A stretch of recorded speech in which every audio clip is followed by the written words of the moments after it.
بسم اللہ الرحمن الرحیم باب حفظ اللسان والغیبۃ والشتم وعن عبداللہ ابن مسعود رضی اللہ عنہ قال قال رسول اللہ صلی اللہ علیہ وسلم سباب المسلم فسوق وقتالہ کفر متفق علیہ۔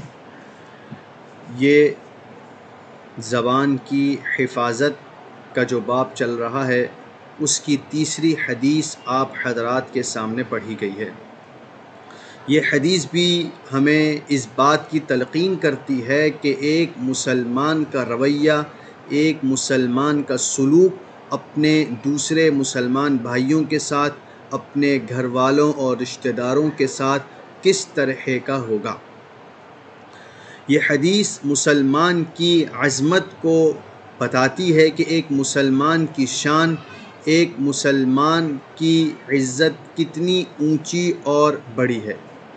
اس حدیث کا ترجمہ ہے، حضرت عبداللہ ابن مسعود رضی اللہ عنہ سے روایت ہے کہ رسول اللہ صلی اللہ علیہ وسلم نے فرمایا، مسلمان کو گالی دینا گناہ ہے اور اس سے جھگڑا کرنا، قتل و قتال کرنا یہ کفر ہے اور کافروں والا فعل ہے۔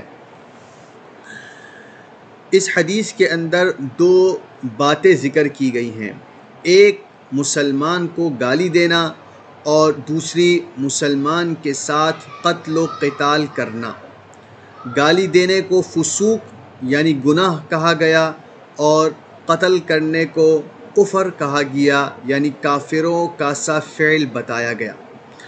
اب سباب کس کو کہتے ہیں؟ سباب اور سبن یہ گالی دینے کو کہتے ہیں، برا بھلا کہنے کو کہتے ہیں۔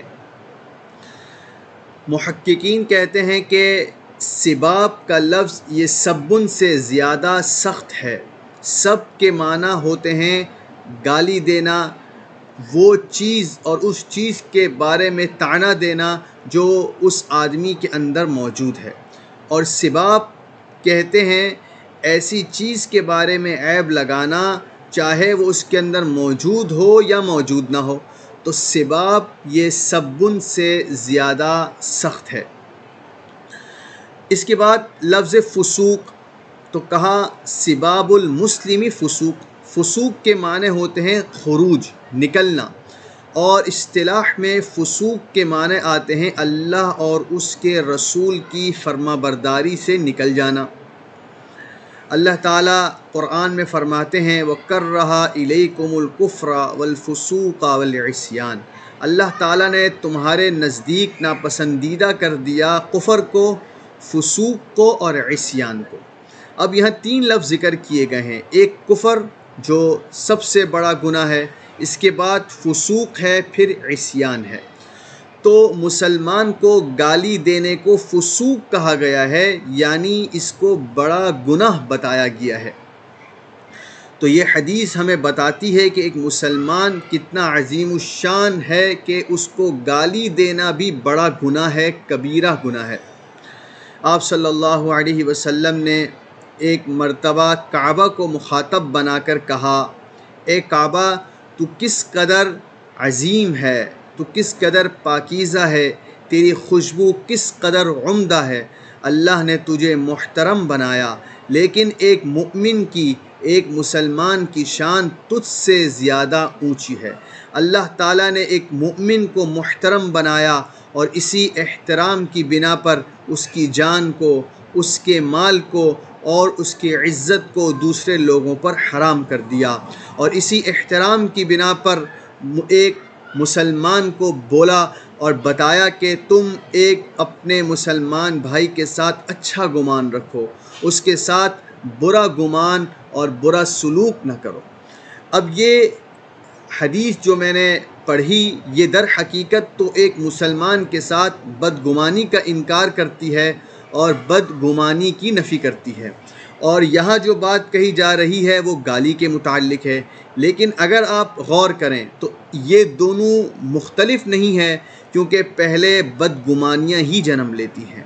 جب بدگمانیاں بڑھتی ہیں اور بڑھتی چلی جاتی ہیں تو پھر دل و دماغ غلط منصوبے بناتے ہیں، جب غلط منصوبے بن جاتے ہیں تو پھر زبان ان کا اظہار کرتی ہے، اور پھر زبان جب اظہار کرنے پر آتی ہے تو پھر ان عیبوں کو بھی بیان کرتی ہے جو اس انسان کے اندر موجود ہے، اور ان عیبوں کو بھی اپنی طرف سے پیدا کر لیتی ہے جو اس کے اندر موجود نہیں ہے۔ تو یہ گالی تک جو انسان پہنچ جاتا ہے اس کی ابتدا در حقیقت بدگمانی سے ہی ہوتی ہے۔ تو آپ علیہ السلام اس حدیث کے اندر یہی بیان کر رہے ہیں کہ ایک مومن کی شان تو کعبے سے زیادہ اونچی ہے، لہٰذا یہ ہرگز درست اور مناسب نہیں ہوگا کہ ایک مسلمان کے بارے میں بدگمانی کی جائے اور پھر اس کا نتیجہ سباب المسلم نکل جائے، جس کو فسوق اور بڑا گناہ کہا گیا ہے۔ دوسرا جملہ ہے وَقِتَالُهُ كُفْرٌ، کہ ایمان والے کو، مسلمان کو قتل و قتال کرنا، اس کے ساتھ جھگڑا کرنا، یہ کفر ہے۔ اب قتال چونکہ سباب سے ایک بڑی چیز تھی، ایک بڑا گناہ تھا، ایک ہے گالی دینا، ایک ہے اس کی جان لینے کے لیے آمادہ ہو جانا، تو چونکہ قتال سباب سے بڑا گناہ تھا اس لیے قتال کے ساتھ جو لفظ لگایا وہ فسوق سے زیادہ سخت لفظ تھا، اور وہ کفر ہے۔ جو آیت میں نے آپ کے سامنے تلاوت کی اس میں اللہ تعالیٰ نے 3 الفاظ ذکر کیے، اور تینوں کو ایک درجے کے ساتھ ذکر کیا جس سے ان تینوں کا درجہ بھی معلوم ہوتا ہے۔ وَقَرَّهَ إِلَيْكُمُ الْكُفْرَ وَالْفُسُوقَ وَالْعِصْيَانَ، تو کفر سب سے بڑا گناہ ہے، فسوق کفر سے کم ہے، عصیان فسوق سے کم ہے۔ تو سباب گالی دینے کو بڑا گناہ بتایا اور قتال کو اس سے بڑا یعنی کفر بتایا۔ گناہ تو ہے ہی، ساتھ کفریہ فعل بھی ہے۔ تو چونکہ قتال زیادہ بڑا گناہ تھا اس لیے اس کے ساتھ زیادہ سخت لفظ کفر کا استعمال کیا گیا۔ اب یہاں سوال یہ پیدا ہوتا ہے کیا ایک مسلمان کے ساتھ جھگڑا کرنا، ایک مسلمان کو قتل کرنا، اس کے ساتھ مقابلہ کرنا اور جنگ کرنا، کیا یہ کفر ہے؟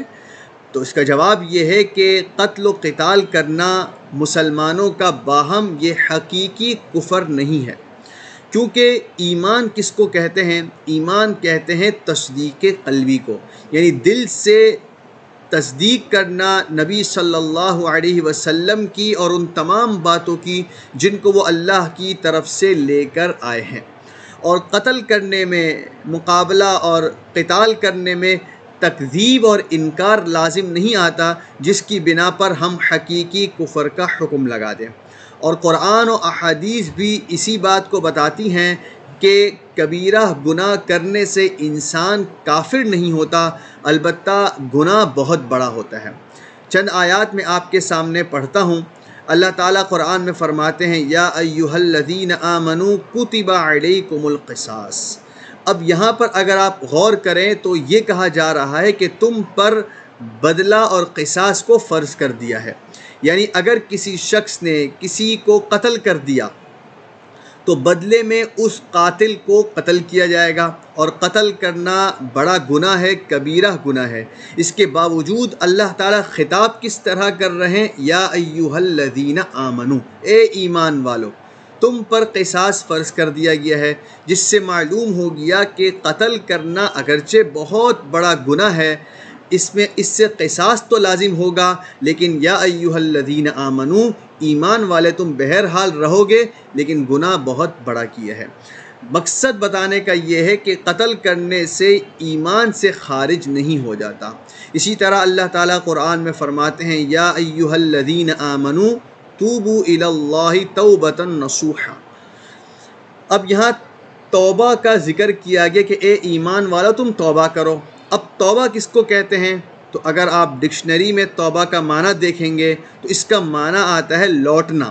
اصطلاح کے اندر توبہ کہتے ہیں معصیت سے رجوع کرنا طاعت کی طرف، یعنی گناہوں سے توبہ کرنا اور اللہ کی فرما برداری کرنے لگ جانا۔